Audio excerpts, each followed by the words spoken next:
life is magic to me, and music is magic, and I don't try to figure things out.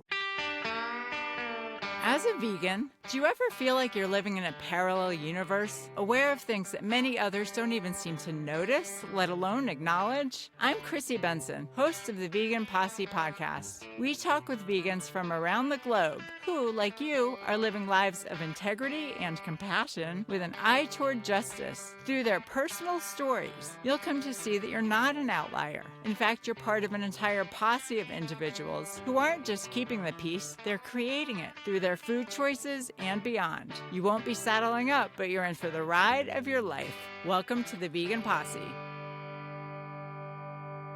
I'm Chrissy Benson, host of the Vegan Posse. First of all, as always, if you haven't yet picked up a copy of the vegan women's fiction classic, Marrying Myself, by me, Christine Melanie Benson, what are you waiting for? It's the perfect summer beach read, or make it your own weekend getaway. And by making Marrying Myself an international bestseller, together we can normalize veganism through the arts. Look for Marrying Myself on Amazon or at my website, christinemelaniebenson.com.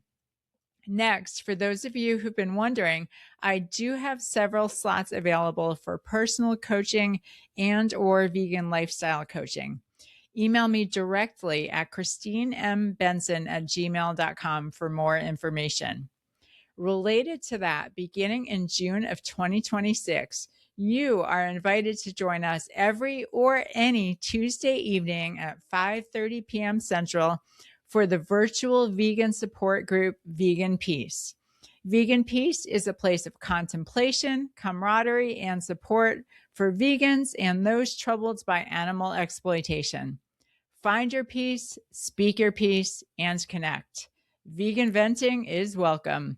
The Zoom link is below, no registration necessary. But if you do have questions or just would like to say hi, email veganposse.email@gmail.com. Finally, if you'd like to support the Vegan Posse, consider becoming a monthly subscriber via Buy Me a Coffee using the subscription link below. You can become a member for just $5 a month, and it helps us tremendously. Now for this week's episode, which is very special. As an author, I especially love connecting with other vegan artists. This week's guest is Emmy Award winning and multi-BMI Award winning pianist and composer Peter Manning Robinson, a quintessential creative and inventor of the groundbreaking Refractor Piano. As you know, on the Vegan Posse, our interviews are conversational and collaborative, but I will say that this conversation with Peter was even more intimate than usual.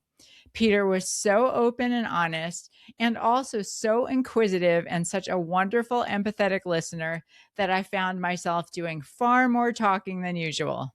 You can check out Peter's work at his website, petermanningrobinson.com, where you'll find his incredible music videos, which are actually short music films that are visually captivating and musically mesmerizing.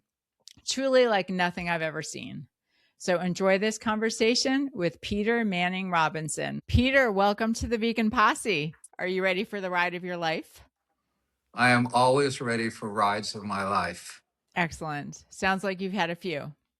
I would say so. Yeah.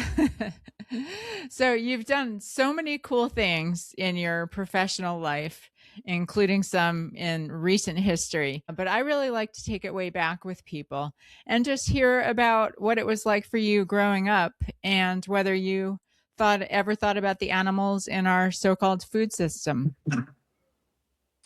Okay, so I've had what the Chinese would say an interesting childhood. Okay, I was living on the streets when I was 12, but I was playing the piano at the age of 3. When I first sat down at the piano, I've done this before, and I was already playing. And I knew from that point on, this was my life. So Okay. Well, let me just interject there because already so much to unpack. Maybe it's the ride of your life. Yeah, perhaps. Apparently, I had seen that in your bio that you started at the age of 3. Why were you living on the streets at the age of 12? If this is all right to say, I'm a sexual abuse survivor, and I had to get out of the house. There was no way I could live with my perpetrator. And Wow. fortunately, because I was already touring, I started playing with some pretty great people when I was 9, 10 years old. So by the time I was 12, I was living on the streets, but I was still being taken care of and playing professionally. And I was really blessed, you know? Wow. Wow. Well, thank you for trusting us with that story. That's really horrific. Obviously, that you were dealing with that. It's another way to look at this, which is my story has inspired so many people. And that's part of, I think, why we're put on the planet. It's not just about us, you know? And when people say, oh my God, you've had this horrible life, so no, I've had a great life. And Yeah. everything that has come before has made me who I am. And it's made my music how I am. And Yeah. so I don't, I don't play cards, but if you do play cards, you don't control the hand you're dealt, but you do control how you play it. Right, right. Well, it reminds me of, I don't know if you've heard the fable of the Chinese farmer. It's not a particularly vegan story, but this is a story that I share with a lot of my counseling clients. But the way it goes is a farmer has a horse and the horse runs away, and all his neighbors say, "Oh, how terrible." And he says, "Well, maybe." And then the next day the horse comes back and brings 7 wild horses with him, and the neighbors all say, "Oh, how wonderful. Now you have 8 horses." Maybe. The next day, the son is riding one of the wild horses and is thrown and breaks his leg. All his neighbors say, "Oh, how terrible." Maybe. The following day, the Chinese government comes to conscript all the young men to send them off to war, but the son is exempted because he has a broken leg. Neighbors all say, "So wonderful." Maybe. And it just goes on and on from there. The way you reframed your story kind of reminds me of that. That's a beautiful story. Isn't it interesting? Yeah. For me, it really hit home. And in fact, and for me personally, it has a vegan connection because I first heard that story from Dr. Will Tuttle, the author of The World Peace Diet, and who I'm not sure if you're familiar with him. He's another pianist, a classical pianist. I'm not familiar with him. I'm going to have to look that up. Oh, he's wonderful. He's the author of an international bestseller called The World Peace Diet, which I really consider my vegan Bible. But anyway, getting back to you and your story. So tell me first of all how you first, came to sit down at a piano at the age of 3. Where was the piano? Who did it belong to? And what did you? Piano was in my parents' house. They were still together at the time. And I came in from playing, doing something, and I saw this object, and it was kind of like, why are these bright lights shining around this object? What's going on? It's kind of dark in here. Okay, let me go over there. Went over, and it's like, oh, I've done this. And then I just started playing. That's amazing. So tell me how you explain this to yourself. Do you attribute that ability to like a past life or just something within you? How do you explain the fact that you were able to just play? Let's go back to your fable. Maybe. Anything you say, I might say maybe. I mean, I've certainly had enough experiences, and I'm sure you have too, that says there's more to life than just this body. But until we get there, maybe, we tell these stories. We always tell these stories and fables and different ideas to try to explain the unexplainable. We don't know. And is it important that we know? No, it's not important at all. It's much more important that we experience it, we accept it, you know, we rejoice in it, and we see what happens. And what I loved about your story, which I will definitely, if you're okay with it, you tell a few people, is that it indicates the infinity of life, which is you don't start timestamp a moment.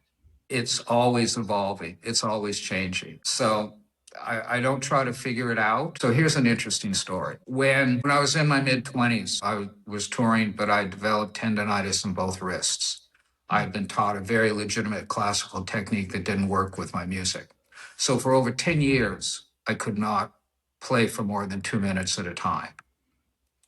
I always knew I was going to play again. I just didn't know how. And then I met this guy, and he was traveling around the world, Phil Cohen, who saved my life. And he started retraining me.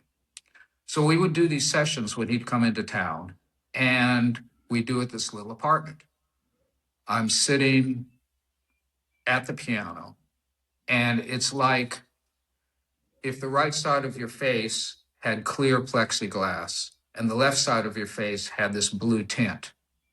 And so I'd look to the right, that's okay. And I look to the left, and all of a sudden I'm in this weird Eastern European library, like at least 200 years ago. And there's this little bald guy with a beard staring at me and kind of smiling. And I started playing, and I never have played anybody else's music. I've always only played my music, even through all of my different classical and jazz studies. But all of a sudden I started playing. I said, wait a minute, this isn't my music. Where's this coming from? And he's smiling and nodding, and I keep playing, and then I start playing my own, and I keep going back to this, and I go back. So after I finish, it's like the plexiglass goes up. And when I have these kinds of experience, these maybe experiences, it tends to be very emotional. I started crying. And so Phil was looking at me, and he says, okay, boy chick, tell me what happened. And I told him what happened. He says, if you saw the guy, would you recognize him? I'm looking at him like, what is this, like weird magic trick somehow? So he goes in the back and he pulls out this book, this music history book, and he starts thumbing through the stuff. And then he comes to this picture of this guy named Anton Scriabin. And he shows it to me, and I went, oh my God, how did you know that? And Scriabin was not certainly as well known as many of the composers of that time, but he was very into mysticism and the infinity of life. And he actually created pieces around what he called the mystic chord. And Phil says, because I was just working with my wife, who was a pianist, and on her master's, and we were learning all of these obscure Scriabin pieces, and you were playing all of them. And I'm going, but I hardly know this guy, and I've never played his music. And he says, yeah, maybe, you know. Wow. So Wow. I've had a lot of things like that, and it just makes me not curious, but grateful, you know, that I can have these kinds of experiences, that each one takes me to another place. So interesting. So what was your state of mind during those years where you weren't able to play because of the tendonitis? I mean, that sounds very distressing. Or were you just... I was, on the negative side, I was incredibly depressed. I was never suicidal because I always knew I was going to play again. So the people around me were very concerned. And I attribute one of the reasons I got through this was my vegan diet. But the other thing was, because I could only play for 2 minutes at a time, I started building instruments. And at a time where there weren't computers and there weren't real things like that you could do, I started building these strange acoustic instruments that were combinations of strings and mallets and all this stuff. And then I could use that to record with the piano every couple of minutes. I could play for about 2 minutes, and that was it. And then, because most studio sessions don't last more than a minute for each cue and all that, I could play on people's records, and I could play on their CDs, and you know, and there wasn't streaming at that time, but I was able to pay my bills. But I was yeah, I was pretty depressed. Wow. And, Wow. but every day before I went to bed, I would say, this will change. Hmm. Don't know how, but it will. And then it did. And here I am. So interesting. Okay, so getting back to the vegan component, when did you go vegan and what spurred that change? I was with a woman at the time who was a great Cantonese cook, but in Cantonese food, they eat everything. And I was okay. It's like, okay, great. I'm fine. Thank you for feeding me. She says one day, I want to go to the zoo. Okay. I hate zoos. Even then I hated zoos, but loved her. Said, okay, let's go. We go to the zoo and we're standing in line getting the tickets. And this chicken walks up to me and starts talking to me. I go, okay, I've had these kinds of experience, but never with a chicken. So what's up? And I'm getting a little freaked out. And my girlfriend at this time is like, who is this nutcase and how fast can I get away from him? I said, look, get the tickets. I got to go talk to this chicken. And now other people are looking at me like, are you out of your blah, blah, blah, blah? So I go over to a bench and the chicken hops up on the bench and just starts. I said, well, do you like it here? Really? Well, what do you do? That was it. It was like, I could never eat that chicken's brother and sisters or relatives or anything else. It's like, no, I can't do that. All right, wait, I have so many questions already. First of all, where was this zoo and when was this? How old were you at the time? Mid-20s, San Diego Zoo.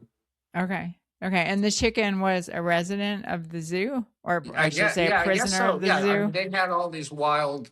There was like chickens and goats walking around, and at that time, I don't know what it is like now, Okay. but it's sort of like Hawaii. You go to Hawaii, and there are all these wild chickens and roosters, kind of, floating around.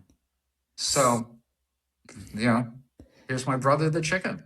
I think it was a brother. And so you went vegan like instantly? Did you put together was it just vegetarian at first, or did you immediately put together just the immensity of the whole food system? So that day was the last day I ever ate chicken or any kind of fowl. Within a month, that was it for red meat. I was still eating fish for about another 10 years after that. Then I started studying because I'm saying, if I'm going to do this, and plus, remember, I'm going through this stuff with my hands also. It still hadn't hit full board, but I'm touring. I've got to be able to function. I've got to be able to feed myself. So then I started studying. And I'm sure you're familiar with this older book written by this guy named John Robbins, right? Died for New America, right? So I'm reading it. And one of the first things is like this guy who was he did autopsies for a Boston hospital, and he went vegan when he did his first autopsy, and he started realizing that the stuff that they were pulling out of these people's veins after a cardiac thing looks exactly like sausage casings. He says, maybe this isn't be good for me to be eating this kind of stuff. And so I started reading about that, and then his story, where he gave up this zillion-dollar inheritance to go live on an island. I said, okay, I'm kind of a rebel anyway. Look at my music; it's not like anybody else's. Yeah, I'm going to check this out. So I would say I was still eating fish for about another 10 years after that, but then I started learning how to cook. And okay, can I duplicate the tastes of what I love in plants? Well, of course you can. Can I duplicate the taste of fish? Well, of course. What do fish eat? If they're not eating other fish, what's in the ocean? Well, there's seaweed, there's all this, there's that. Okay, well, how do I mix this in different forms? And it just became not just a passion, but kind of got a little crazy about it, just like, okay, I've got to try this. And to this day, it's this strange symbiotic thing where like I'll be playing, and then all of a sudden it's like, well, that would be interesting to make, or I'll be having an issue with, I can't figure out exactly where I want to go with this composition. And all right, I think I'm going to eat something. And then in the midst of preparing something, it's like, that's it. I know what I can do. Boom. And So your two forms of art, or two of your forms of art, are symbiotic and kind of feed each other. Interesting. Yeah. Fascinating. What about you? How did you go vegan? I'd been vegetarian for quite some time. I mean, for me, vegetarian was a no-brainer. How can I justify killing living, feeling beings when I don't have to? Sure, if it were a choice between starving to death and eating an animal, there'd be a case for eating the animal. But clearly I've never been in that position, so how can I justify it? So that was as far as my thinking went at that time. That was probably my college years, later early 20s. I had bouts off and on. For a long time I was kind of 99% vegetarian, but I would sometimes eat animal flesh when I was at a restaurant or a dinner party or something along those lines. And again, that was as far as my thinking had gone. And I hadn't, like you said, I hadn't studied, I hadn't researched, but eventually I became fully vegetarian and remained that way for a long time with no aspirations for going vegan, none whatsoever. I was a very non-vegan vegetarian. I ate lots of healthy dairy, the non-fat yogurt and egg whites and those sorts of things. But bit by bit, more information started to creep into my consciousness about, first it was the egg industry and later the dairy industry. And it just became this niggling feeling at my conscience where I knew, like, okay, this isn't okay. I'm never going to feel okay participating in that system. But again, I did not want to go vegan. So ultimately I did so, and it was very reluctantly. It was really just a question of that niggling feeling and just knowing myself and realizing, okay, other people might be able to tolerate that feeling, that niggling feeling at their conscience, but I know myself, I know how I'm wired. I'll never be able to just tolerate that. And so I'm going to have to go vegan eventually. I may as well just do it now. And so that was my mindset when I made the leap. I happened to be living in New York City at the time, and the first few weeks were challenging. They were hard. They did feel cumbersome and difficult. And I even said to my brother, who's also a vegan, I remember saying to him at the time, he wasn't vegan at that time, but I remember saying to him, I've given this a real shot. I've fought the good fight. I don't know if I'll be able to keep this up. And then it was interesting because a bunch of things just kind of exploded in a good way. Again, I was living in New York City. A movie premiered called Vegucated, and I watched that movie. Also, you mentioned the John Robbins book, Diet for a New America. Well, I happened to be working for a company doing this job where I was just sitting at a computer all day and could listen to things all day long while I clicked buttons on the keyboard. And there happened to be an online conference called Vegan Palooza that was happening at that time. And so I started listening to that. And that was really all it took. I believe John Robbins was a speaker at that. Will Tuttle most certainly was. And also I'd had what I considered a separate interest in health and nutrition, which I considered that separate from the vegan question. But then when I came to learn that, not only can we survive not eating these products that come from non-human animals, but we're actually much better off. and it was very interesting for me because then it became a sort of spiritual awakening where I realized, just intuitively, how could the products of torture and suffering possibly be wholesome to my body? And isn't it interesting how the most loving thing that I can do for the other animals on the planet also happens to be the most loving thing I can do for my body and for the planet and for starving children in Africa and people needing water. And so for me, it really became just coming to see love as a principle of physics, almost as a physical law. So that was my vegan leap at the time. And even though it was reluctant at first, I've really see it as the best decision that I've made in my life. I feel supremely lucky to have found this path. So yeah, that's my story. Great. A great start.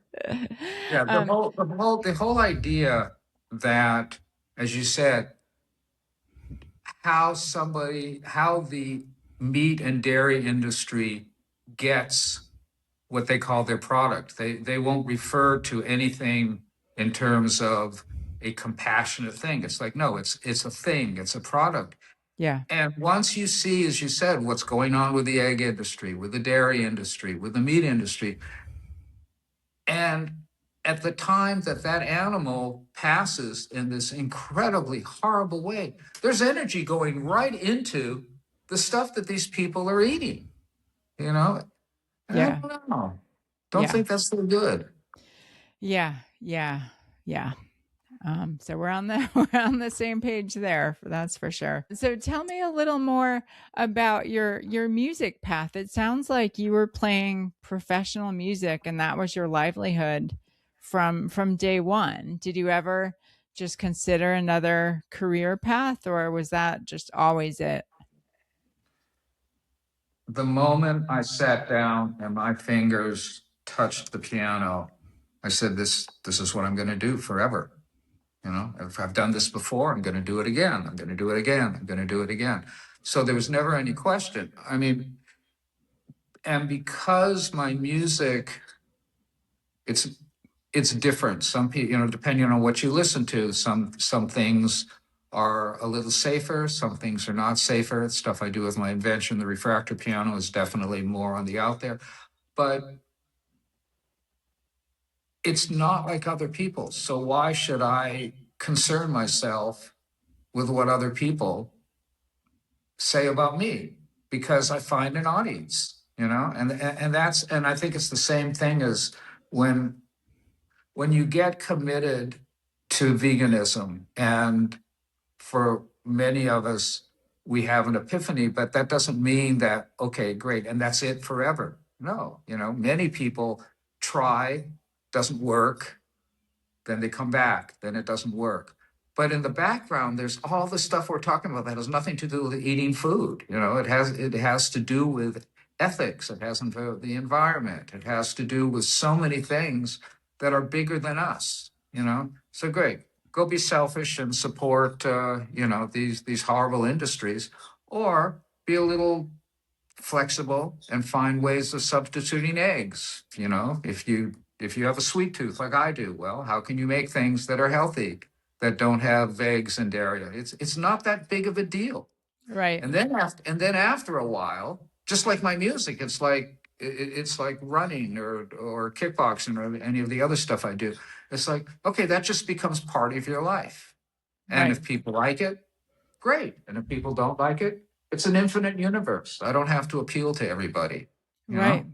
Right. No, it's funny because I'm sure you've often gotten that question that we vegans often get, you know, what do you eat? Like, oh, you're vegan, what do you eat? And for me, You must die with no protein.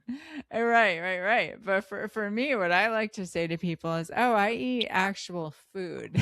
Like, I don't know what you're eating, but I'm eating food rather than, you know, the products of torture and suffering. Like, I'm eating actual food. One thing I do want to mention when we're talking about actual food, for those of us who actually believe in actual food, this whole thing of 3D meats and chemically derived, you know, everything, it's pretty scary, you know. And no, just here, give me this broccoli. Okay, give me these chickpeas. Now I'm going to make something for you.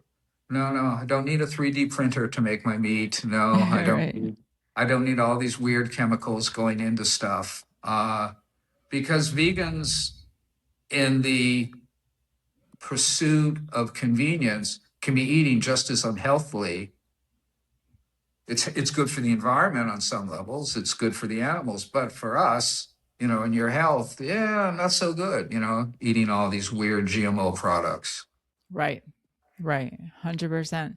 Yeah. So have you always just been wired that way, or was it hard for you to start eating real food and to just continue on that path?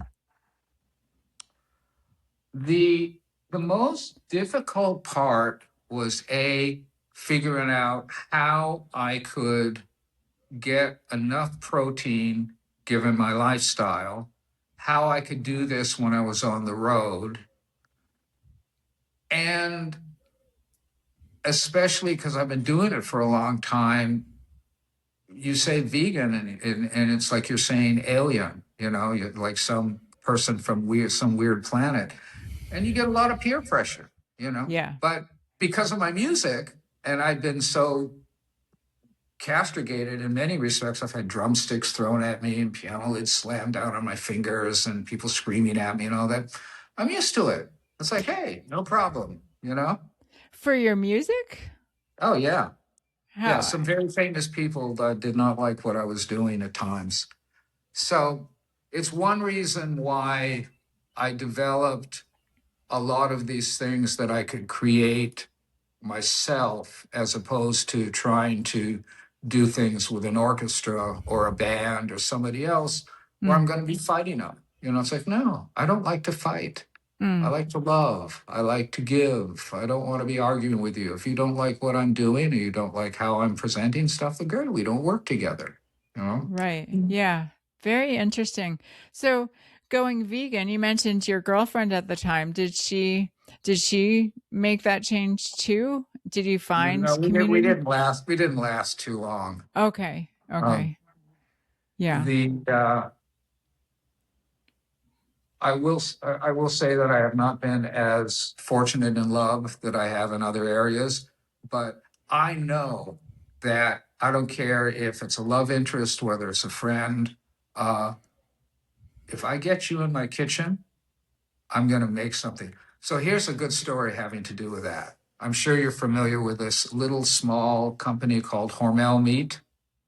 I've heard the name, but no, not particularly. Okay, so Hormel Meat is just like this multi-gazillion-dollar company that makes all of these disgusting torture inflicted things. Okay. My girlfriend at that time, which was about 7 or 8 years ago, had a friend who was one of the heirs to the Hormel Meat Company. So she said to me, listen, I'd like to invite blah, blah, blah over. I said, well, sure. And he said, and he may not like anything you eat. I said, yeah, no problem. So he comes over, and with a few other people, and he's very, very nice gentleman. And he says, now, Peter, I know you're vegan, and I will do my best to be polite, but please don't get upset if I actually don't like what you eat, what you cook. I said, of course, no problem at all. So I made him a vegan steak, and I did it from scratch. Was and it seitan, or what was it made from? So I used a bunch of different stuff. I used some vital wheat gluten. I don't eat a lot of it, but if I have to like really kick somebody's butt and show them that you can do this. So it's a combination of chickpeas, mushrooms, vital wheat gluten, nutritional yeast. I used beet juice to get the red factor, and then I know how to season stuff. So I made all this stuff.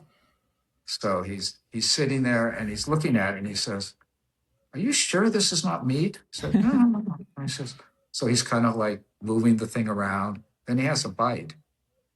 And he inhaled that sucker. And he says, my God, do you have another of that? This could actually make me go vegan. Well, it will never make me go. And which is so interesting for me, because obviously we vegans, there's so many philosophical arguments and so many great, cases we can make for our cause. But at the end of the day, if you get someone eating and enjoying delicious vegan food, then you don't have to waste your breath on anything else. Correct. It's like, okay, I may not do this all the time, but now you've opened a door. You know, Yeah. I don't know if you found this, like with seitan, is that, I mean, I gobble that stuff up all the time. Oh, I have I so love many other it. different Yeah. ways. But for a lot of non-vegans, it's easier to introduce them even to tofu rather than Hmm. seitan, because that has a very distinctive taste that no matter what you marinate or how you cook it. But I explain to people, look at the protein density in this.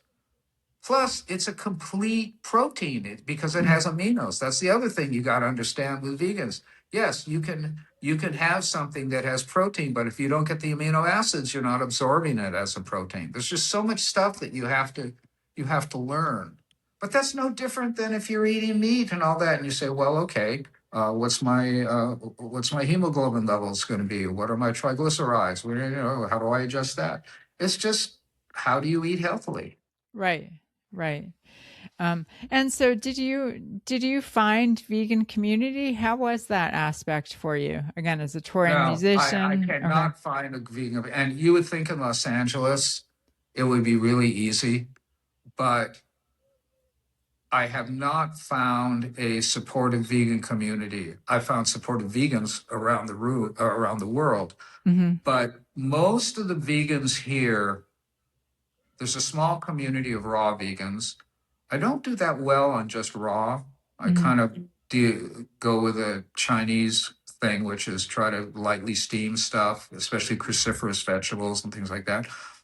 So there's a pretty good section of raw vegans, but they're just as prejudiced as omnivores. When you go in and you say, oh yeah, I like to make a stir fry.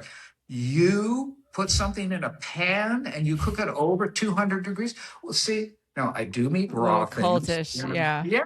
And I call them the vegan police. Mm. Mm. They're That's not the way to get people into a higher call, a Right. higher, Right. just No, in the work. the infighting is something. Well, I mean, that does sound lonely. What about just friends and family members? Did anybody kind of get it? Maybe not connected with you, but just on their own, that you discovered, oh, we share this compassion for non-human animals? Not in that area. Hmm. I am really Hmm. fortunate that I have a small group of friends who, they love me, they support me, they believe in what they're doing, or I'm doing. They think I'm a complete nutcase, but they don't care. Hmm. Uh, and and that's a good start for me, you know. Yeah. Yeah. Um, as long as there's tolerance, you've got a way to maneuver, you know. Sure.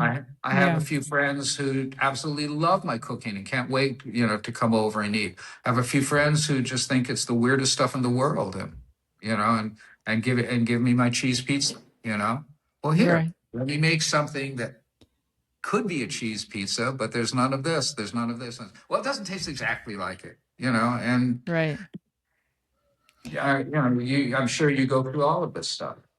Yeah, and that the community aspect, that's of course the piece that's the most challenging for people in general. So that's part of why when I first moved to Nashville, I started a vegan support group called Vegan Peace, which in fact is going to be coming back again. I'm bringing it back as of June. It's going to be a weekly online support group for vegans. So you're welcome to come, Peter. Everyone Wow, listening that is sounds welcome to come. fantastic. You should definitely blast me when that's happening, I will. because Yeah. Right now it's going to be at Tuesdays at 5:30 p.m. Central Time. So that would be 3:30 California time. People's schedules vary, so that's just the window that I happen to have. But yeah, it's going to be kind of along the lines of the 12-step communities, just how they have very strong community and weekly meetings. This is not based on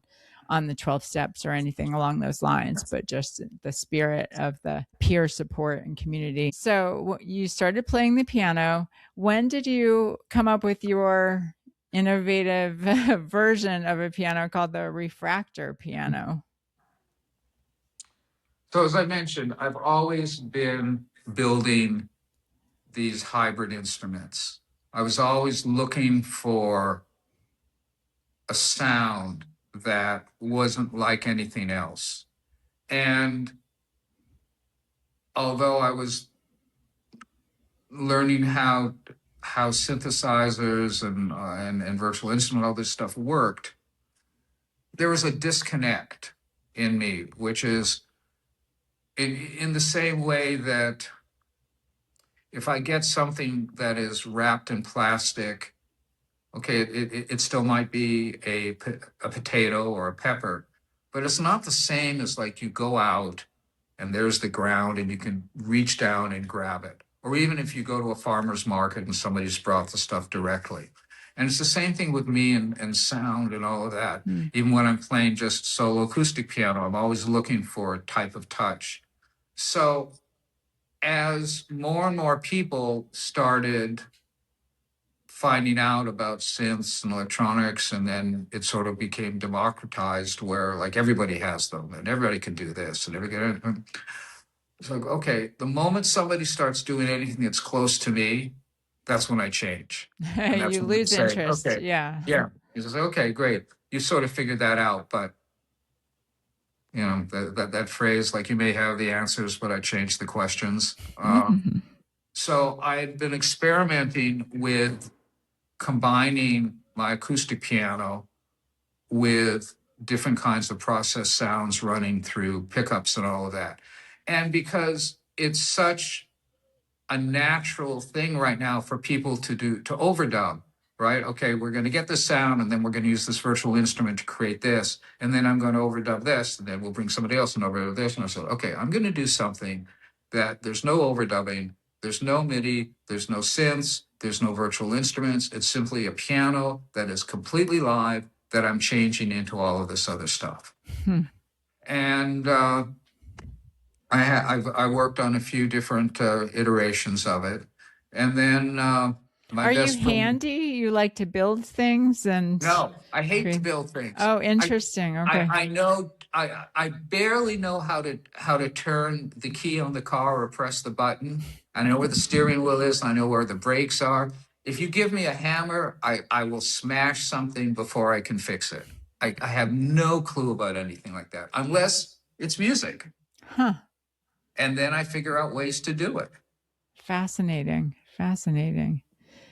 So I just slowly started developing, and then my best friend Klaus Hoch, who's the one who shoots all my videos and co-produces my records and all that, and he says, so why don't we see if we can shrink this down to a really small footprint? So all you see is the piano, and then we do some concerts. I'm saying, well, that doesn't suck. Let's try that. So he was very helpful, although he's not electronically or technically inclined, but conceptually, that's the whole thing. If you conceive of it, you can figure out a way to get it done. And a lot of times you only conceive of the idea. It's like a maybe, let's try this. Maybe, oh, what's that? Okay, let's figure out how we can do that. So it just sort of developed. So the final incarnation, did it turn out like you'd imagined, like you envisioned, or did it become something different? It's like any other love affair. It's never like what you think. And maybe it's better, maybe it's worse. But the thing that I love about it is my music is rarely written down. I sit at the piano, as the Buddhists say, you let your mind go empty, whatever comes in to fill it, that's what happens. So it's really unpredictable. I can't play the same thing twice. I can play the same piece, but it'll never be the same way. Well, now you take this idea where I can have like 30 of me and I can have all these different things going on, but they're never going to come out the way I think it's going to come out. And you have to react, sort of like doing parkour, that physical thing where you're jumping in buildings and all that. Like it's never what you think it's going to be. So it's just so exhilarating because I'm the only person who has it, but then people are responding to it. And I'm constantly coming up with different ways of playing and different ways of creating with it. So it's pretty great. How have people responded to it? As I said, when I was playing with some jazz giants, I was, at a very young age, I would get drumsticks thrown at me and trumpets, and my piano lids get thrown down. Some people say this is the weirdest stuff we've ever heard. Other people say, oh my God, I start listening to your stuff and all of a sudden these images happen. And, I had one woman who had this really incredible experience where she had repressed all of her sexual molestation. And she started hearing, and I was playing very beautifully. It wasn't anything crazy. And all of a sudden she just started crying. And she says, oh my God. And then she started describing what she'd repressed for so long, Wow. So, I mean, life is magic to me, and music is magic. And I don't try to figure things out, in the same way that with my last few videos, I haven't done anything on Refractor Piano. It's all been solo acoustic piano. And it was a reaction to what's been going on in the world, and also my life with the breakup, and my dog passed. You know what that's like, and I was just inconsolable. And then the fires and being evacuated 3 times. And so I found myself just playing what for me was very simple pieces. Still didn't sound like anybody else, but they were, for me, much, much more tonal, much more evocative. And all of a sudden, oh my God, I got 400,000 views in 6 weeks, and this and that. And so I don't try to control what I do, how people react. Whatever that is whatever that is.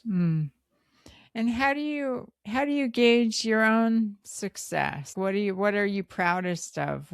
What works do you feel the best about? And how do you even gauge that for yourself? I never think about that. I don't. The only time that it comes up is if somebody reminds me of something. If somebody says, oh my God, you've had such a horrible childhood. No, but I do get flashbacks. I have horrible sleep problems, and no matter what I do, I still have flashbacks with that, no matter how much therapy and energy and work I've done. So sometimes I do go back into the past. When I get a letter from somebody saying, oh my God, I didn't realize you played with so-and-so, and I heard this you did, and it was so great. Then it reminds me of that.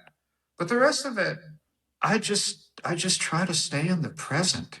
Like, everything is a maybe. And then if you're grateful for what you have, my God, I was given this gift that nobody else has. My God, that's great. I was able to survive being on the streets and sexual abuse. That's really great. I was able to. So as long as I keep that way, I'm good. Yeah, yeah. And how about your muse and just what comes out in your music? For instance, I'm a writer. I'm not a musician, but sometimes I write things and I'm like, that's pretty good. And other times I'm like, it's not so great. I let it be what it is, but the product, the quality of the outcome kind of varies. So I'm just wondering if it's the same for you, whether sometimes it comes more naturally or easily, or if it's just always a steady stream just flowing through you. It's always easy. And sometimes it's great, and sometimes it sucks. But it's not a final destination. Nothing in life is a final destination. If I create something that I think is fantastic and I listen to it back a couple of days later, well, that's pretty terrible, isn't it? But it doesn't change anything. It's just, okay, what do I need to shift in order to make that happen? Yeah. So I'm sure when you write something and you come back and go, I don't know. But it doesn't stop you from writing, It just says, okay, that was, I think I kind of oversteamed the broccoli this time, That's all it is. Right. Right. I know so many people who contact me says, "Oh my God, I can't write, I can't play, I've got this block, I've got that block. What do you do when you get a block?" I said, "I never have a block," which is true. I never do. Mm. Mm.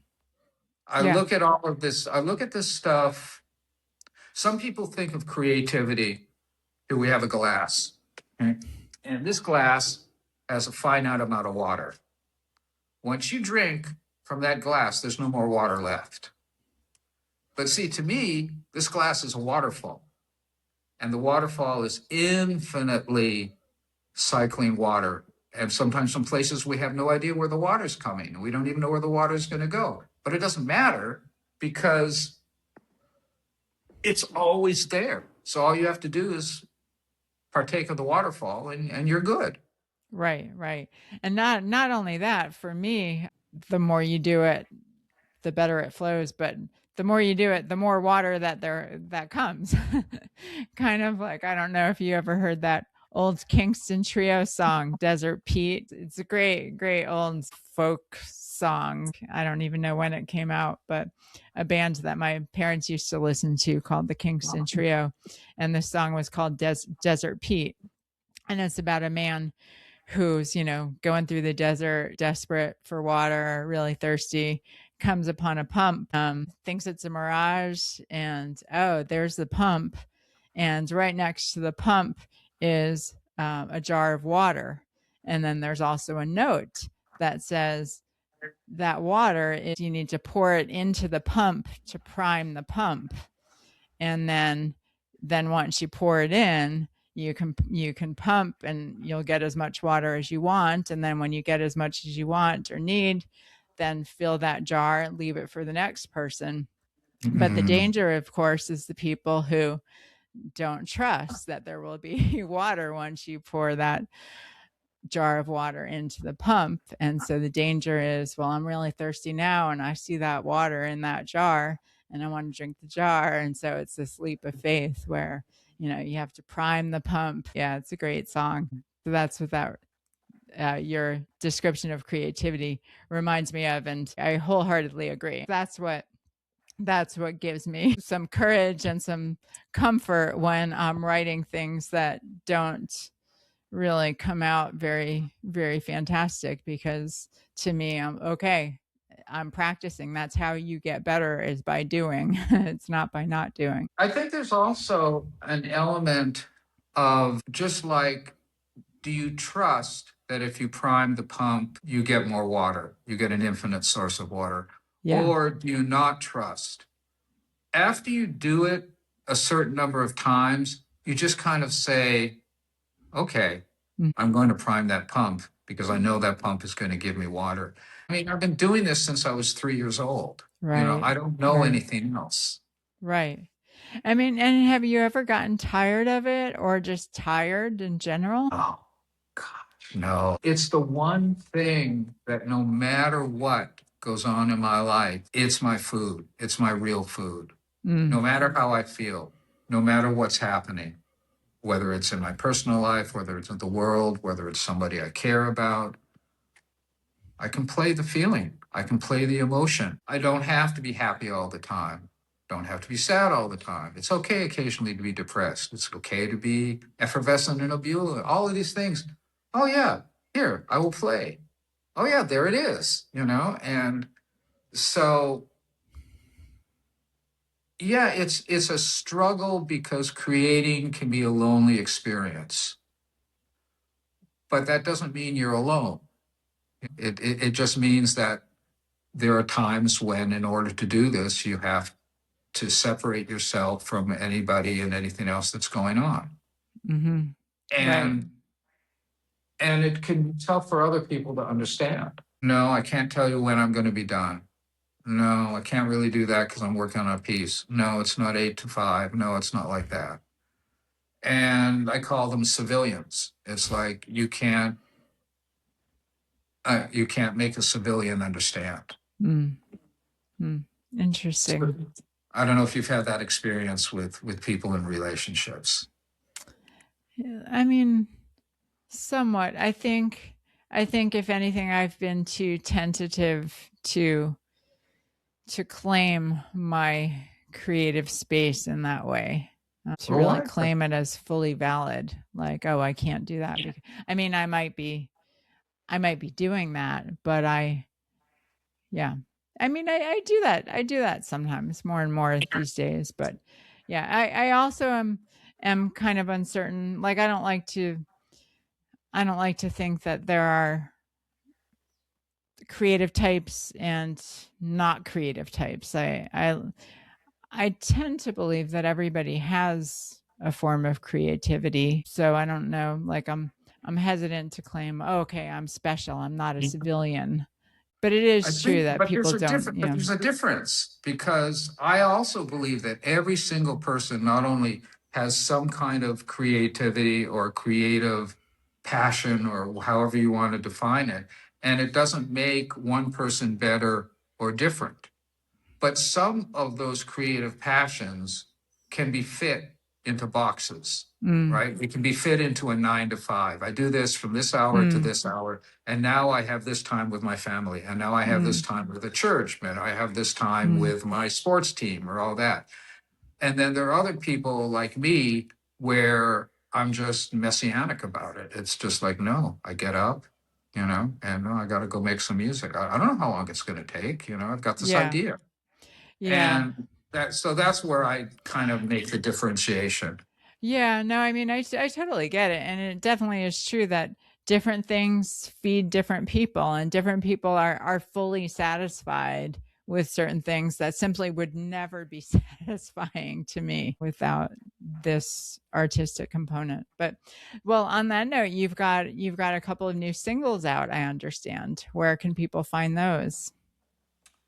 Pretty much everywhere. If you go to my website, petermanningrobinson.com, there are links to the new videos, there are links to the albums, all my different projects. I'm on the normal social media platforms, mainly Instagram. I post not only my music, what's going on, but I'll post vegan recipes. I'll answer questions that people have about being vegan and how the heck do you do this when you don't get to have a hamburger? Those kinds of stupid questions that. Yeah, how open are you, or how flamboyant about your veganism are you, like in the music realm? Kind of the same way when somebody asks me, well, why are you on the streets at the age of 12? It's, I don't know if flamboyant's the right word, but I'm pretty honest. There's not much anybody can ask me that I won't tell them. And since most of my friends are not vegan, but they accept what I'm doing, I don't have to fight with them. And you're in the public platform, you're going to get trolls, you're going to get people who are nasty. And one of the great things is that Kershona and Lucy LaForge, who has her company Make a Splash, they handle. I give them the material, but I don't have to go online to look at it. So if there's a really important comment that they want to pass on to me, they do. Other than that, I don't have to deal with that horrible underbelly of social media. Right. And it's funny you mentioned your friends being tolerant of your veganism. And it's always so interesting to me how we do tend to have that perception when really it's us being tolerant of their of the fact that they're participating in this violence. It's just so crazy to me how our society is so flipped on its head. What do you do when you're out with a group of friends and they're going to be ordering stuff that inside you're about to revolt against? Yeah, it depends. I mean, more and more as time goes on, more and more I find ways not to be in those situations. But yeah, there's no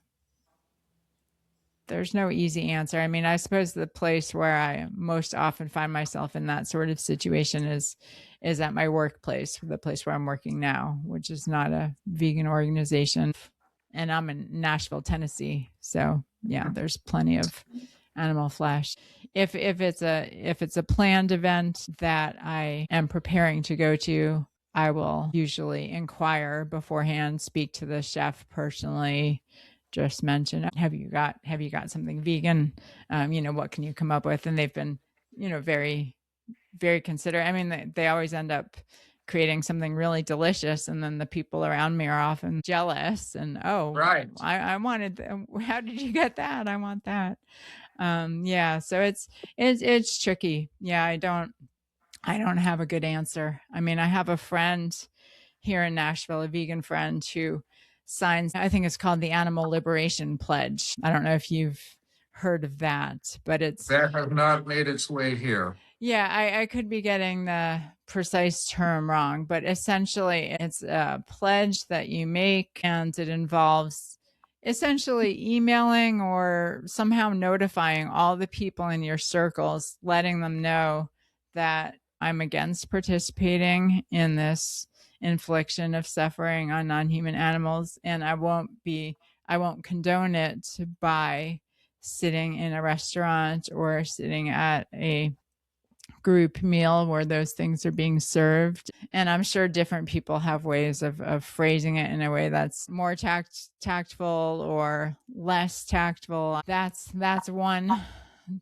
way of going. I have not done that. I do tend to try to not position myself in those situations as much as I can, but it's inevitable. I mean, just when you think about it, really any grocery store that you walk into is one of those situations. So Right. yeah. I don't, you were talking about how you would go to a public event, you would, if possible, talk to the chef would make something that's plant-based, it would be good, and then other people are looking at it and say, well, wait, that looks really good.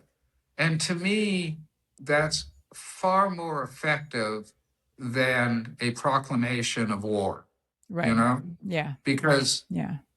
people don't respond well to war. People want, just like you said, you're going to have something vegan peace. I think that's beautiful because you're inviting people of like minds, and then more and more happened. And then as you introduce people like this guy, the heir to their home week, he said, I just had this meal and it's making me rethink so many of these things.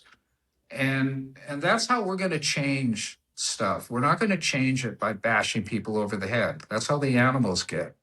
Yeah. Well, again, my friend and colleague, Dr. Will Tuttle, he makes the same point. The way he puts it is, we're against herding animals, HERD, herding animals. We can't bring that herding mentality to our activism or to the way we carry the vegan message, because we can't bring the attitude of, oh, I'm trying to herd a bunch of humans into going vegan.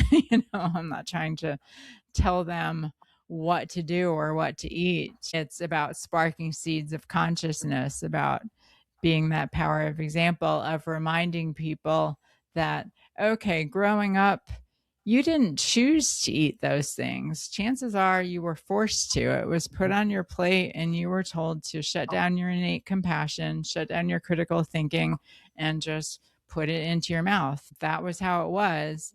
Now, as an adult, you get to make your own choices. You get to choose foods and choose ways of being and eating that align with the values that you hold. I'm not telling you what those values are, but you get to decide. And isn't that wonderful? Isn't that such a great opportunity to have that you didn't have as a child? And I love that approach because it kind of flips the whole attitude of people saying, oh, I don't like being told what to eat. I don't like labels and restrictions. So vegan is too black and white for me. I don't like those categories and labels. And, this is reminding people like, no, actually, this is the rebellious choice. Your whole life, you were forced to eat those things. Chances are, if your parents had sat you down and told you what that piece of flesh was on your plate, you would have said, like, I don't want that, but you didn't have that choice. I've also found, at least in my circle, and when I'm posting things and getting comments, if I hit them with the ethical and environmental things, it's hard for them to grasp. But if I say, what about your health? How many pills are you taking? How many pharmaceuticals are you taking? What has the doctor told you about your cholesterol? What is your now read this. Just take a look at this article And then consider if all you did is make a 20% shift, what that could do to your body, and then see how you feel. And as long as I approach people like that, uh, it's, at least in my world, it's far more effective. Because I'm really passionate about this. I mean, we know that we cannot sustain our planet doing what we're doing. We just can't. I mean, we're already seeing the adverse effects of what's happening to our soil and water and all of this. I mean, there's an island off of Los Angeles called Catalina, and Catalina is where most of the local fish is gotten because of all the toxins that are being poured into the water. These fish are flipping their sex organs. So the fish is like male for the first 8-9 months, and then it switches to female. I've heard that. Yeah, I've heard that is happening with frogs and amphibians as well. Yeah, we're wreaking some havoc, that's for sure. Well, thank you for being that positive power of example. It sounds like you do a great job of walking that fine line between being unapologetic and authentic, but also compassionate and sensitive toward what people are going to be able to respond to, because it is true. We need to meet people where they're at, and people just can't absorb certain messaging at various stages in their life. So that kind of brings me to my final question, which I like to ask all my guests. Is there a single word that for you sums up what being vegan is all about? Life. Plant-based foods feed me. Plant-based foods raise my consciousness up. Plant-based foods make me more aware. The more plant-based foods are created and the less meat and dairy are created, the healthier our planet will be, the healthier our air will be, healthier people are going to be. It's so obvious to me. Like, you use that phrase black and white. Yeah, some of this is very black and white, you know?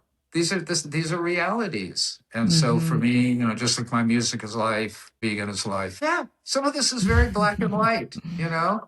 These are realities. And so for me, just like my music is life, vegan is life. Beautiful. Yeah. Well, very well said. Thank you for sharing about your journey, sharing about your music. We encourage everybody to go check out your album, Excursions. Is that what you call it these days? An album? Yeah, What's so best the term? album, right? It's an album because it's a collection of pieces. Okay. And unlike most people, I still like to create a physical thing that somebody can actually hold in their hand. That will probably be coming out in the fall. In the meantime, my new video, Bent Out of Shape, is far less dark than the previous one, Pure Heartbreak, and they can see all my stuff and then hit me up and let me know what you think, even if you hate it. Doesn't bother me. I'm always interested in dialogue. And I definitely want to know about when you get your online support group going, because I can use that too. Right. I think we all can. And that's exactly why I'm bringing it back, is because it's something I really would have valued, especially in my early days as a vegan, but I still would value and will value. Yes, that'll be coming in June. So thank you, Peter. Lovely to connect. This was a beautiful interview. Thank you. We're not done yet, because we close every episode by taking 30 seconds of silence for all the suffering animals, human and non-human, who desire, as we all do, safety, happiness, and the freedom to live out their lives without interference. So, Peter, I invite you to join me in 30 seconds of silence for the animals, and we'll conclude with the sound of the bell. Very good. I love it.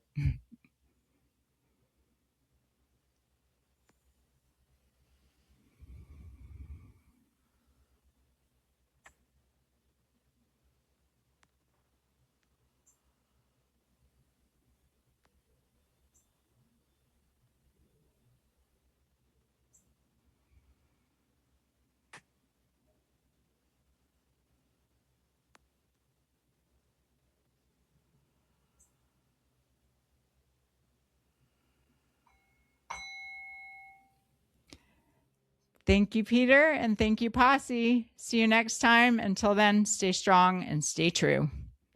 Namaste. See you soon. Namaste. Bye-bye. Bye.